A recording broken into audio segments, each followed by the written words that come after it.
Bom menina devocional, meu nome é Maritza Völling. Laga nós vamos tender e alabar Deus junto. Me dá que o seguinte versículo. Lucas 1, versículo 29 até 33. Maria abira tur arriba bom, ora ela tende a palavra na aqui aponta su mês, ta kiko e saludo aqui tanifica. Pero e ángel avise, não espanta, Maria, a sombra bo acai na agrado de Deus.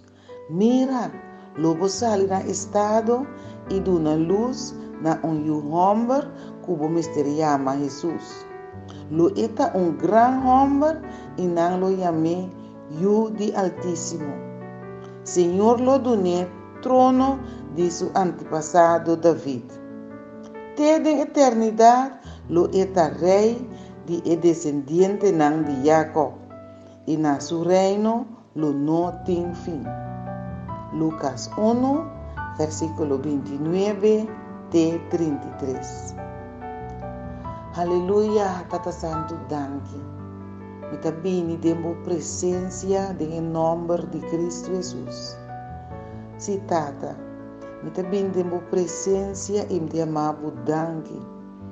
Danke para Jesus, e gran homem ora estava tratando no mundo. E boiu, bo único eu. A mim também que amei eu de Altíssimo. O Senhor, me amabo danke. Danke para Cristo Jesus. Bo adune trono de seu antepassado David. Desde a eternidade, ele está rei.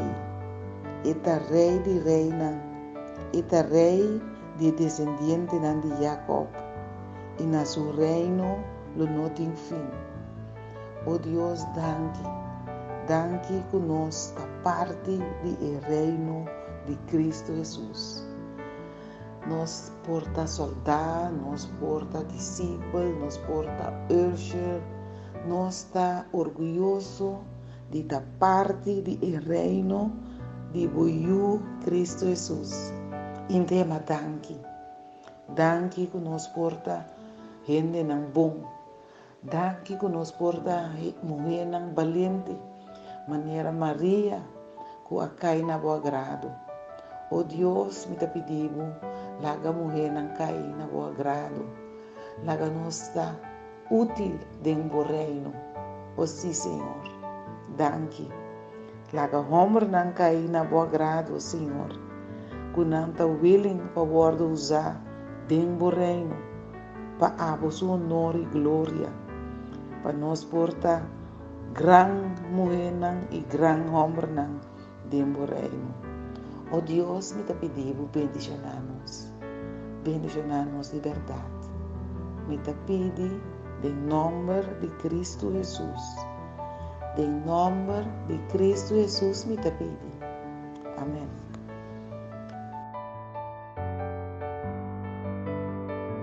Danke para escuchar e sentir livre para compartilhar com uma família, um amigo, uma amistade. Danke.